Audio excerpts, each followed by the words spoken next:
All right, Bourbon Quest. It's your host, Bourbon Steve. It's flight number 3 for January rye month. That's right. Ha ha.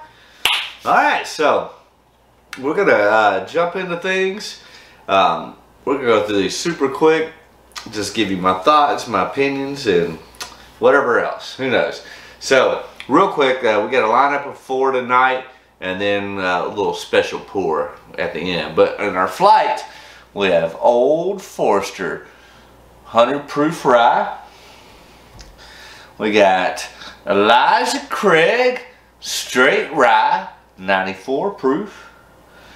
We got Whistlepig 12-year Old World rye. That is a store pick for Total Wine, and it's a bespoke, whatever, 86 proof. And then we got a Sugarlands Roman Man cask strength. So yeah, we're not gonna get into all that crap. So what do you say? I will tell you that all 4 of these are brand new pours. I went ahead prior to filming and poured them into the overflow infinity bottle because they wouldn't all fit in the regular, because we got to drink that down. But don't worry, that'll happen. But as always, stay hydrated, my friends.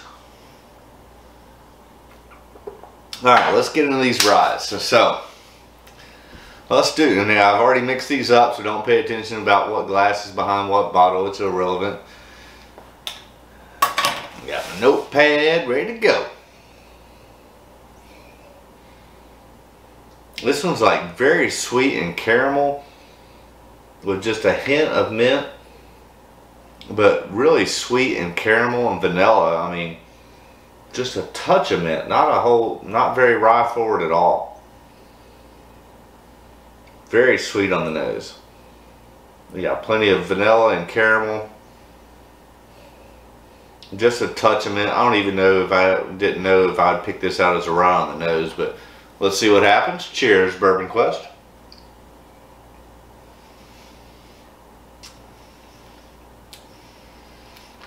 But man, it's like the palate's completely different from the nose, because it was just caramel and vanilla on the nose with just a touch of mint, and then on the palate it's like extremely mint forward followed by pine. Heavy mint on the front and then pine on the mid and back. Now that pine's coming through more on the nose after I've introduced it to the palate.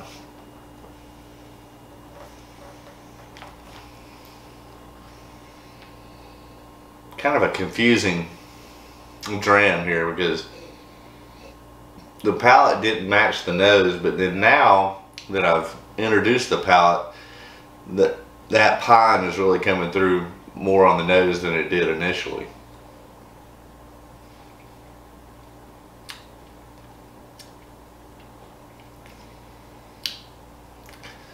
Yeah, it's now coming through pine, then mint, and then pine again on the back.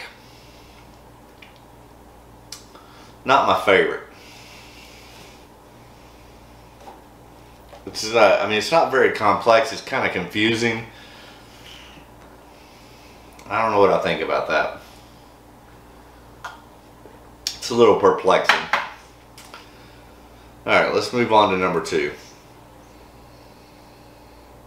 Now that's very pine forward on the nose, followed by mint, with some caramel and vanilla on the back of the nose, but seems to come off as a higher proof. But you definitely get that mint and pine, followed by caramel and vanilla. This one comes off more as a rye on the nose. Let's see what the palate says.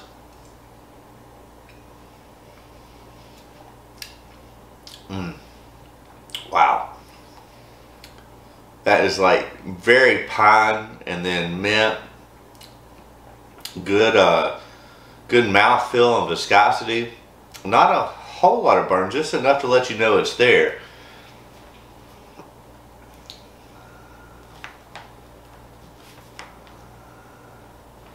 I would definitely, for a rye, choose 2 over 1. Alright, some more hydration, my friends. Alright, let's see what number 3 is. This one's more subtle on the nose than the second one. Not as much proof, but definitely pine, mint, touch of grass.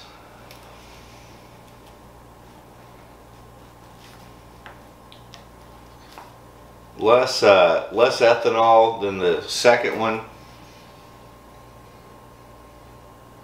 A little bit more subtle and inviting, but I really like the nose better on the second one than the third one.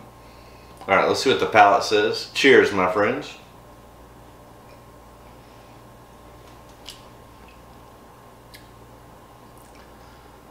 Yeah, it's just not a lot there. It's just pine and then, not a lot of mouthfeel, not a lot of viscosity. Really, I'm getting like 1 note. So I would definitely keep second. I still put it over the first one. The first one was. We might go back and look at that. Let's go ahead and move on to the fourth.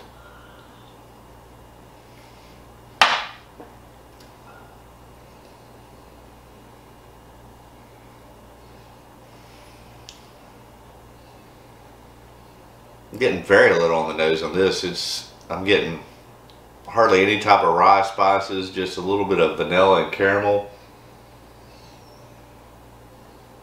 And even those are faint. Alright, cheers, Bourbon Quest.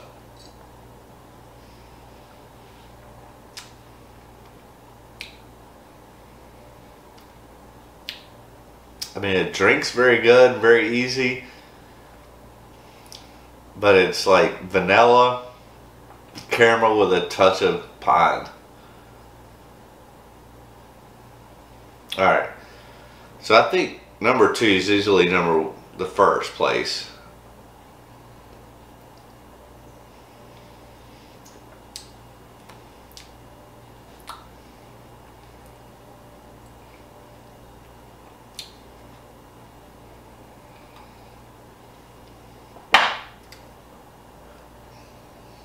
Just doesn't offer much on the nose at all.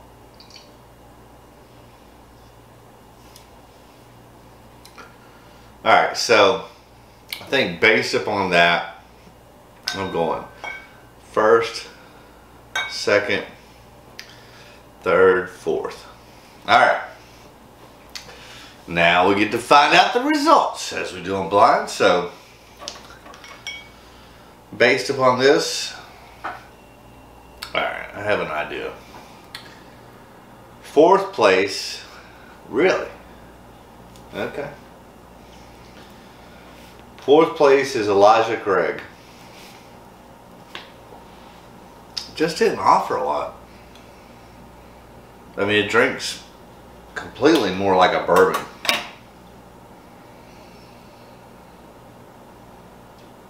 And I like Elijah Craig. It's just that I think the more that I've continued on my bourbon quest, what I found out is, while I like Elijah Craig, and I will continue, and I'm a super fanboy for the Elijah Craig Barrel Proof, but outside of that, the regular Elijah Craig and the toasted barrel Elijah Craig and now even this Elijah Craig Rye, I think they're a little bit lackluster for, I guess they're all like 94 proofs, and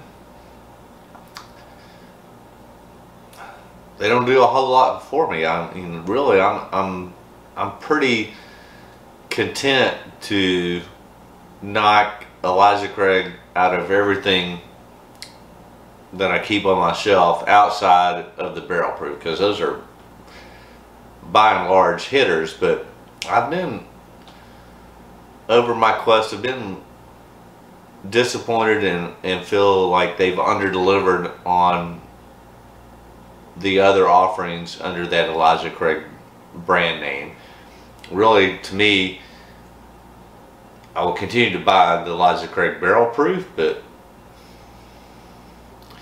outside of that, I think there's better alternatives and there are past. So that's kind of where I'm at on Elijah Craig. You know, I'll continue to support and buy the barrel proofs, but outside of that, I think I'm pretty much done. Hate that, Elijah. And I mean, especially because my grandfather's name was Eli. I mean, are you kidding me?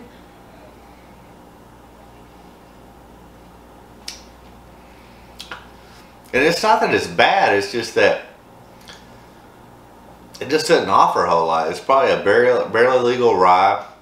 Gives you very little mint and pine. I mean, compared to some of the other stuff that's out there, it's a pass.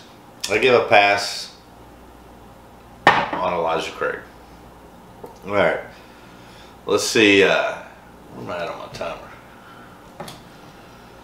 Damn thing won't stay up. There we go. Excuse me. Alright, so third place. Third place is Old Forester. I'm going to have to pour a little bit more in the glass.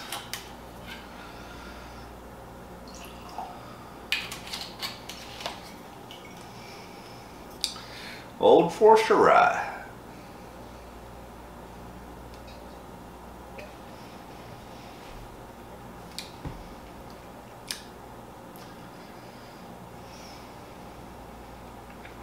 I mean, it's very rye forward, mint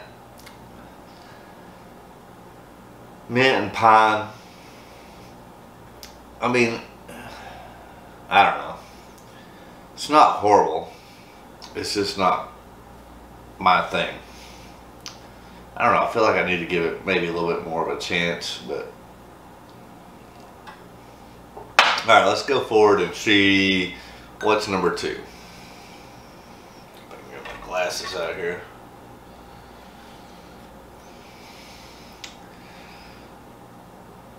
Really?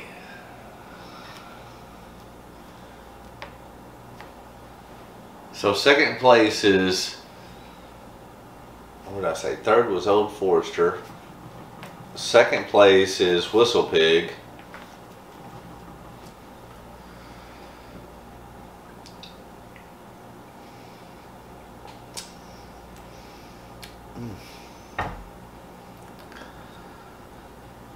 And that means first place is Roaming Man, which surprises the hell out of me.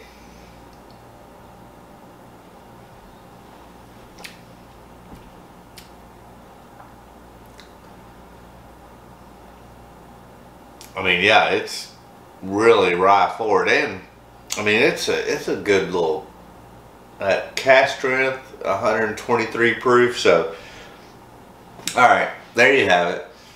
Roaming Man finishes in first place. It's a 123 proof. Second place is Whistlepig, and this is like only 86 proof. Fourth place, Old Forester, and I mean third place, Old Forester. Last place, Elijah Craig. Really surprising results.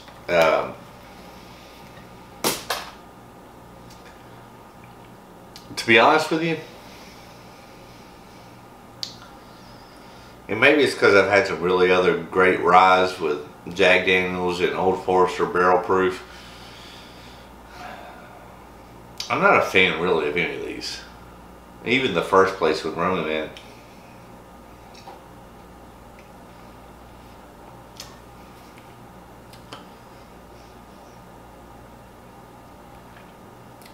And I think maybe part of that's just because I'm not the greatest rye fan in the world. I mean, I'm trying to expand my horizons and my palate. And part of it might be some of my bias too. Is like I just don't want to give Roaming Man probably its props because It's from Sugarlands, which is primarily a moonshine company in Gatlinburg, and that's just not my jam. Although I have to give them props for this. I mean, it's really good for a rye, and if you're a rye fan, I would recommend the Roaming Man. I really would.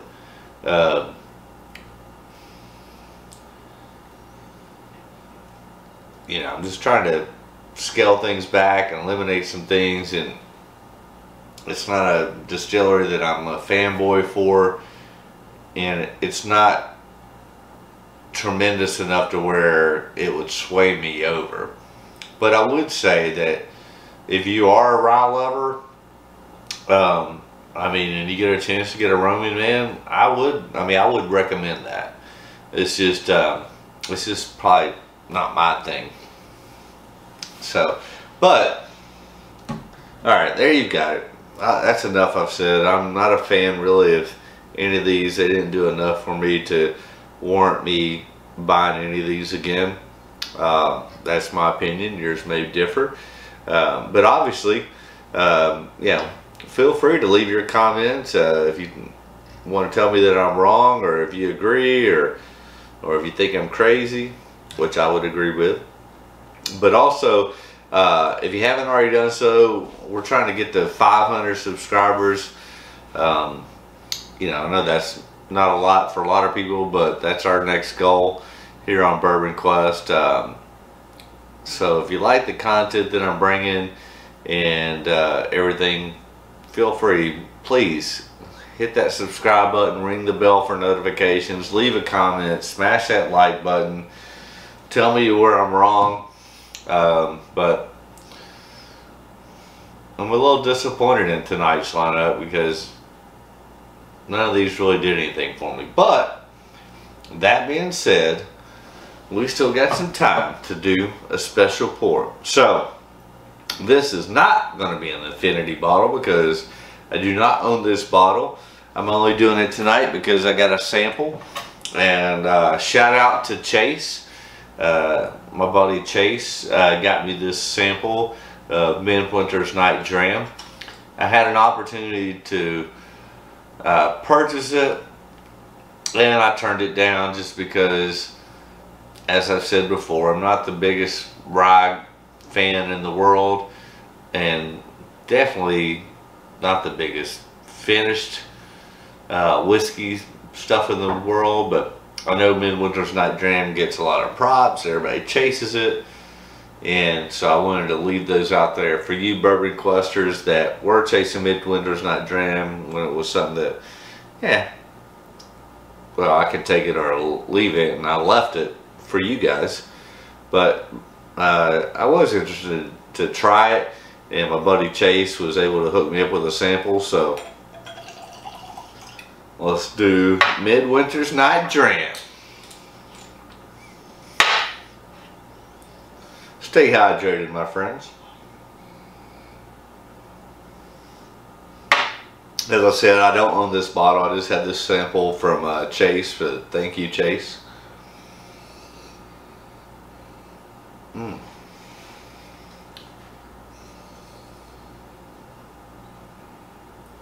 mean, I definitely get the ethanol in the nose. I don't get a ton of rye. I mean, I get a little bit of mint. Maybe a slight thing of pine. But no, really just mint and then caramel and butterscotch. Alright. Cheers, Bourbon Quest. Midwinter's Night Dram.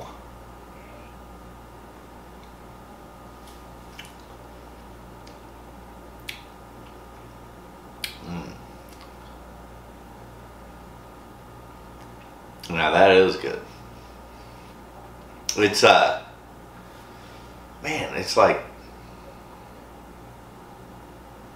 the nose is not that complex. It's just mint, touch of caramel, butterscotch, but then on the palate it's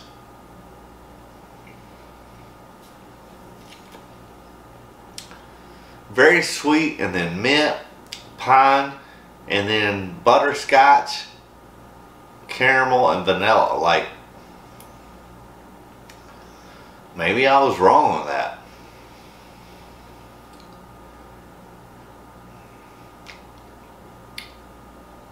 It's actually pretty damn good.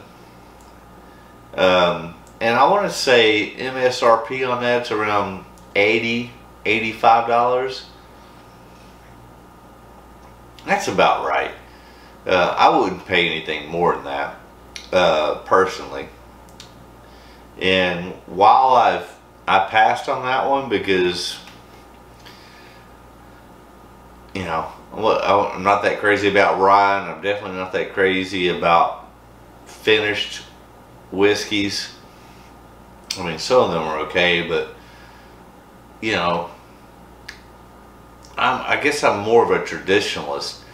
And while I can appreciate experimentation and doing different things, and some of those come off as great, I feel like more times than not it's a money grab, because their real shit ain't that good. You know what I mean? Like, alright, let's just say, for instance, I know y'all probably get sick and tired of me talking about Jack Daniels, but I'm a Tennessee boy. I'm in Knoxville. I'm a Jack Daniels fanboy, and you can say whatever you want about Old Number 7, but you know, they make a good damn whiskey, bourbon, and let's don't even get into that controversy, but in the #1 selling liquor in the world, just like 2.5 hours from where I'm at. And yet, especially over the last 3 or 4 years, they've done some amazing things with some great special releases, and they've been freaking fantastic with Jack Daniels Heritage, Jack Daniels Barrel Proof Rye, this last year Coy Hill, Frank Sinatra. I mean, they're really expanding their portfolio, but at the same time, their core, their base for Jack and Coke or whatever, and granted, it is what it is, but some of these other companies are going after money grabs instead of trying to develop their main product to be great. Even Jim Beam, I mean, like Jim Beam, another great example. They make tremendous 14. You can buy a 750 of Jim Beam for $14, and it's freaking fantastic. No, is it the greatest whiskey in the world at 80 proof? No, absolutely not. But it's great, it's easy, it's smooth, it's, I don't know. I like expanding the envelope, but also like embracing the heritage in the past. And I'm trying to check my timer here. Yeah, so I got a few more minutes left. But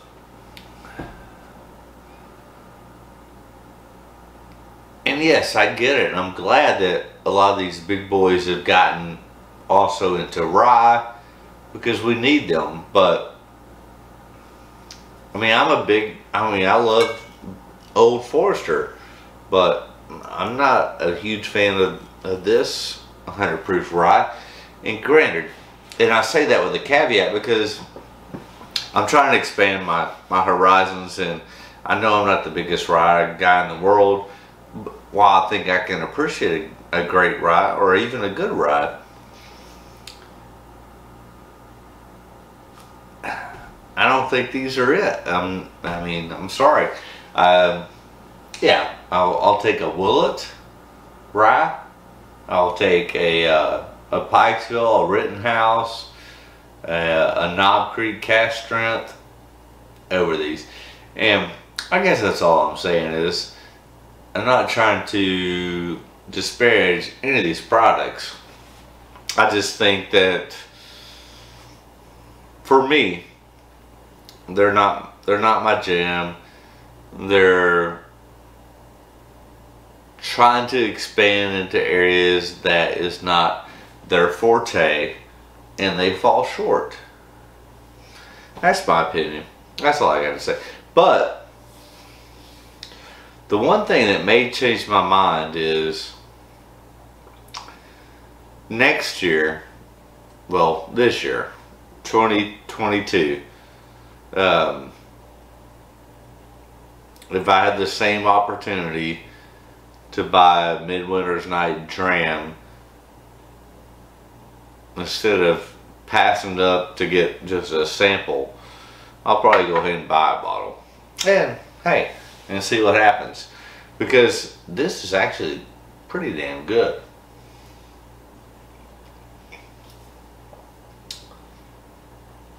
Yeah. So, alright, I need to stop rambling and shut the hell up. I'm gonna pass on all 4 of these. Which actually, I made.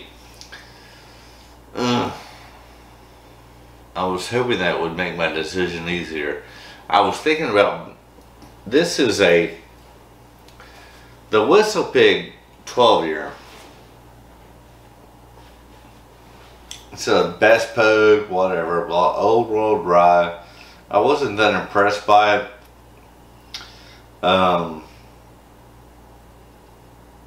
was thinking about purchasing a Whistlepig, another 12-year, finishing a cognac. I was hoping that this would, well, I wasn't hoping anything, but I'm now thinking about passing on it, but at the same time, I do kind of like cognac finished stuff, and I like Whistlepig. I was disappointed in this one. I really was. I was disappointed in that one. Yeah, for whatever, 130 bucks, it's not worth it. No, that's not worth 130 bucks. Which kind of gives me second thoughts on buying this Whistlepig 12-year finishing cognac, which is like 170. I've been contemplating on pulling the trigger on that, but after having this one, I'm gonna have to give some serious thought to that. Although I like the idea of the cognac finish. And anyways, Blood Oath did some great cognac finish. Some others have. But alright, how much time I got left? Not much. Oh yeah, we're done. Alright, so these are a pass. I will say the Midwinter's Night Dram has given me opportunity to probably, if I had the same opportunity this past year as I do this year, I'll probably purchase it. Anyways, alright, I need to say goodnight, wrap this shit up, and just say, in closing, as always, my wish for you, Bourbon Quest, is that all your Bourbon Quest dreams come true. Haha, that's a wrap. What a night. I mean, yeah, they didn't live up, but it was still good. We had fun. Damn right, baby!